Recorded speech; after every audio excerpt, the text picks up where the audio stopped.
आज हम पढ़ेंगे begin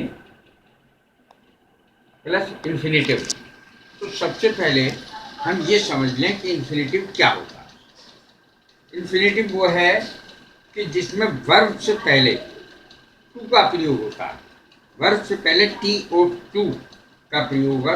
to work, to read, to write, इस प्रकार के क्रियाएं जिनमें टू लग जाता है शुरू में इन्फिनेटिव कहलाती है, और जिनमें वर्ब के आगे ING लग जाता है वो जीरंड कहलाती है।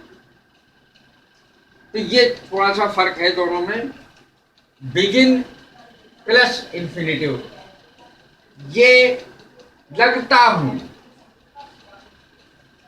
का सेंस देती है, और मैं पढ़ने लगता हूं इस सेंटेंस को कैसे बनाएंगे, लगता हूं वाले सेंटेंस को कैसे बनाएंगे, इस प्रकार से बनाएंगे।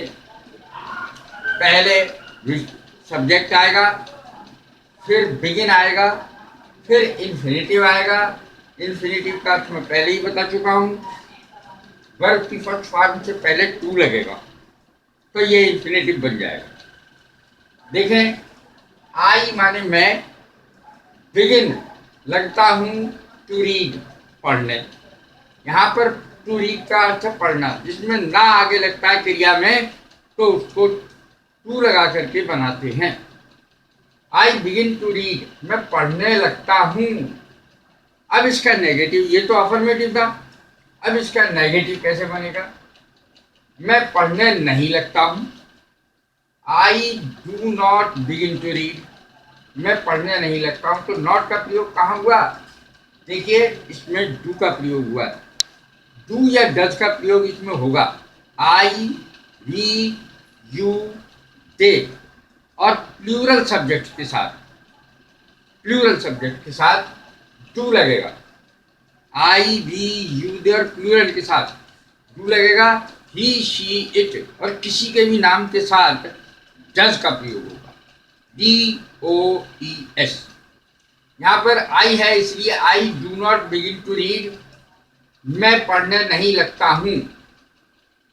अब इसमें इंटेरोगेटिव को देखिए, क्या वाले इंटेरोगेटिव को, क्या अगर शुरू में इंटेरोगेटिव है तो उसकी अंग्रेजी नहीं बनती। ये पहले भी बताया जा चुका है कि क्या अगर शुरू में आ जाए तो उसकी अंग्रेजी नहीं बनती, क्या की, बल्कि क्या होता है कि डू पहले आ जाएगा। डू या डज पहले आ जाएगा कर्ता के अनुसार। तो क्या मैं पढ़ने लगता हूं, do I begin to read, क्या मैं पढ़ने लगता हूं। इंटेरोगेटिव वो वाला जिसमें क्वेश्चन वर्ड इस्तेमाल होता है। मैं क्यों पढ़ने लगता हूं,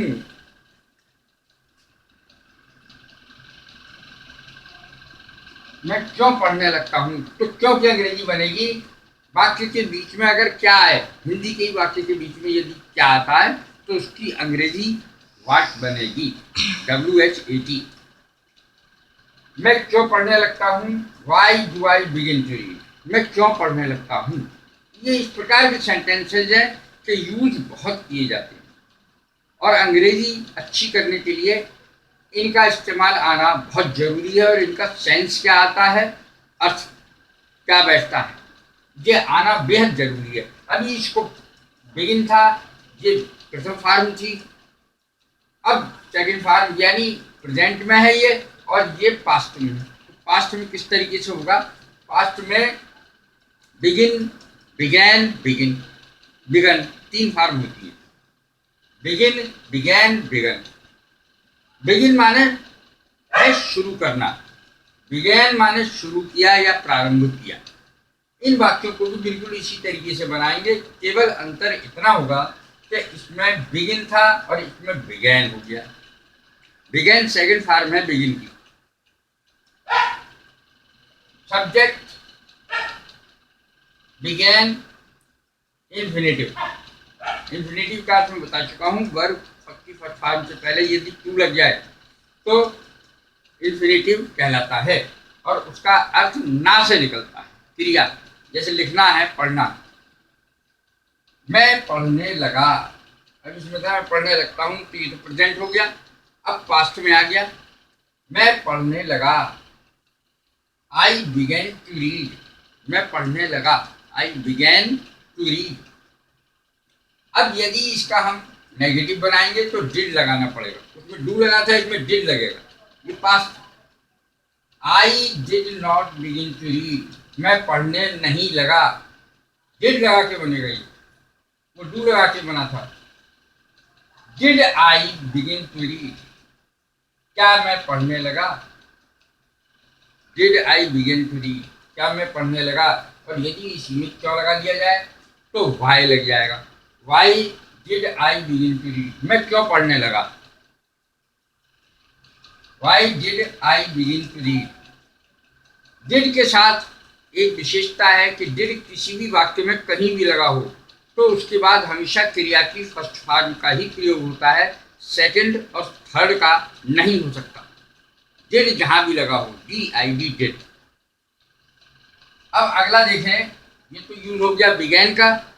अब देखें use of do does and did, ये किस तरीके से प्रयोग होता है और क्या इसका सेंस आता है विशेष रूप से। वैसे तो प्रेजेंट इंडेफिनिट में इसका प्रयोग होता ही है, लेकिन ये विशेषता लिए हुए है कि देखिए मैं पढ़ता ही तो हूँ, तो अलग हो गया। मैं पढ़ता हूँ और मैं पढ़ता ही तो हूँ, तो पढ़ता ही तो हूँ में कार्य पर ज्यादा जोर दिया जा रहा है। मैं पढ़ता ही तो हूँ, देखिए मैं पढ़ता ही तो हूँ इस तरीके से बनेगी, पहले सब्जेक्ट फिर डू या डज, ही सी इट और नाम के साथ डज आएगा, और आई वी यू दे और प्लूरल कर्ता के साथ डू आएगा। क्रिया की फर्स्ट फॉर्म और ऑब्जेक्ट, कार्य पर ज्यादा जोर दिया जा रहा है। मैं पढ़ता ही तो हूँ, I do read, I do read, इसमें डू का प्रयोग होगा। वैसे साधारण रूप से यदि प्रेजेंट इंडेफिनिट के टेंस को देखें तो हमें डू का प्रयोग नेगेटिव में और इंटरोगेटिव में भी मिलेगा, लेकिन अगर ये सेंटेंस इस प्रकार का बनाना हो, मैं पढ़ता ही तो हूँ, तो डू का प्रयोग इसमें होगा। और इसमें वर्ब की फर्स्ट फॉर्म आएगी, आई डू रीड, मैं पढ़ता ही तो हूँ। और पास्ट में अगर इसको बनाएं, मैं पढ़ता ही तो था, तो ये डू की जगह डिड हो जाएगा। ये प्रेजेंट में आता है इंडेफिनिट में, ये पास्ट इंडेफिनिट में आता है। डिड का प्रयोग पास्ट इंडेफिनिट में होता है। आई डिड रीड, मैं पढ़ता ही तो था, पास्ट में है, पहले पढ़ता ही तो था। अब देखें अगला, use of did with nothing, use of did with nothing. अब देखिए एस यानी subject, did nothing but infinitive का प्रयोग बिना टू के। यहाँ पर इन्फिनेटिव का प्रयोग जरूर होगा, लेकिन उसमें वर्ब से पहले टू नहीं लगेगा, यानी इन्फिनेटिव का प्रयोग होगा लेकिन बिना टू। मैं पढ़ता ही रहा, मैं पढ़ता ही रहा, इस प्रकार का जो सेंस होता है, इसमें वाक्य किस तरीके से बनेंगे ये देखना है। मैं पढ़ता ही रहा, I did nothing but read, I did nothing but read, ये वाक्य किस तरीके से बनेंगे। आई के बाद डिड लगेगा, फिर नथिंग। मैं आई डिड नथिंग, मैंने कुछ नहीं किया, बट रीड पढ़ा, इस तरीके से अर्थ बनाना है इसका। I did nothing but read, मैंने कुछ नहीं किया, पढ़ता रहा, मैंने बस पढ़ा, तो मैं पढ़ता ही रहा। ही के शब्द का प्रयोग है, देखें इसमें भी ही का प्रयोग है, ही पे ध्यान दें। मैं पढ़ता ही रहा, यानी कि कार्य पर, भूतकाल के कार्य पर जोर दिया जा रहा है। अगला है, क्या मैं पढ़ता ही रहा, did I do nothing but read, क्या मैं पढ़ता ही रहा, did I do nothing but read. अब इसका इंटरोगेटिव देखें, मैं पढ़ता ही क्यों रहा, Y did I do nothing but read, Y did I do nothing but read, मैं पढ़ता ही क्यों रहा। तो इस प्रकार का जो सेंटेंस बनेगा वो इस आधार पर बनेगा, इसमें सब्जेक्ट पहले आएगा, डिड उसके बाद आएगा, फिर नथिंग आएगा, फिर बट का प्रयोग होगा स्पेशली, और उसके बाद इन्फिनेटिव का प्रयोग होगा, लेकिन उसमें टू नहीं लगेगा। अब हम अगले सेंटेंस लेते हैं, यूज ऑफ हैविंग टू। इसका अर्थ हिंदी में बैठता है करना पड़ रहा है। जैसे ये प्रेजेंट कंटिन्यूअस का हुआ और उसके बाद पास्ट कंटिन्यूअस का भी हैविंग टू के साथ लगा करके होगा। सब्जेक्ट आएगा, इज सब्जेक्ट के अनुसार इज एम आर का प्रयोग होगा, इज या एम या आर, फिर हैविंग टू, फिर क्रिया की फर्स्ट फॉर्म और फिर ऑब्जेक्ट आएगा। मुझे पढ़ना पड़ रहा है, I am having to read, इसकी अंग्रेजी बनेगी। हैविंग टू रीड का मतलब है पढ़ रहा है, मजबूरी है, पढ़ रहा है। I am having to read, मुझे पढ़ना पड़ रहा है, मुझे पढ़ना नहीं पड़ रहा है। I am not having to read, इसमें क्या है कि एम के बाद नॉट लग जाए, नेगेटिव सेंटेंस है। I am not having to read, ये नेगेटिव सेंटेंस है और एम के बाद इज एम आर के बाद नॉट लगेगा। इसमें एम आएगा इसलिए एम के बाद नॉट लग रहा है। अब इसका इंटेरोगेटिव सेंटेंस देखिए, am I having to read, क्या मुझे पढ़ना पड़ रहा है, मुझे पढ़ना क्यों पड़ रहा है। Why am I having to read, why am I having to read, इसमें देख लीजिए am I having to read और इसमें अंतर क्या है, सिर्फ वाई का अंतर है, वाई एम से पहले लग जाएगा। अब अगला देखें, use of having to in past continuous. Past continuous का है ये, मुझे पढ़ना पड़ रहा था। कैसे बनेंगे ये सेंटेंस, मुझे पढ़ना पड़ रहा था पास्ट में, ये बिल्कुल इसी के जैसे बनेंगे, लेकिन इसमें वाज या वर का प्रयोग होगा। एक वचन के साथ वाज और बहुवचन के साथ वर, यानी सिंगुलर के साथ वाज और प्लूरल के साथ वर का प्रयोग होगा। सब्जेक्ट, उसके बाद वाज या वर, उसके बाद हैविंग टू, उसके बाद वर्ब की फर्स्ट फॉर्म और उसके बाद ऑब्जेक्ट। मुझे पढ़ना पड़ रहा था, I was having to read, negative बिल्कुल इसी के जैसा, ऊपर जैसा, केवल वाज का ही अंतर। I was not having to read, मुझे पढ़ना नहीं पड़ रहा था, तो वाज के बाद नॉट लगा, नेगेटिव सेंटेंस। जैसे एम के बाद इसमें नॉट लगा।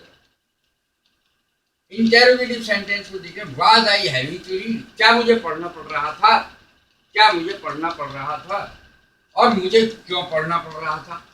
इसकी अंग्रेजी बनेगी why was I having to read.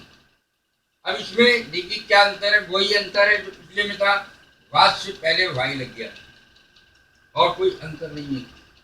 क्या जब भी हिंदी के सेंटेंस के बीच में आएगा तब उसकी क्या की अंग्रेजी बनेगी व्हाट, और अगर क्या शुरू में आ रहा है, वाक्य के प्रारंभ में आ रहा है क्वेश्चन बनाकर, तो आप ये देखें कि सहायक क्रिया शुरू में, जैसे इसमें वाज आई और इसमें एम आई। अब देखें इसमें वाई क्यों लगाने पर, वाक्य के बीच में क्यों आ रहा है। Why was I having to read, मुझे क्यों पढ़ना पड़ रहा था, तो क्यों वाक्य के बीच में आ रहा है, यानी कर्ता के बाद, तो इसमें उसकी अंग्रेजी बनेगी।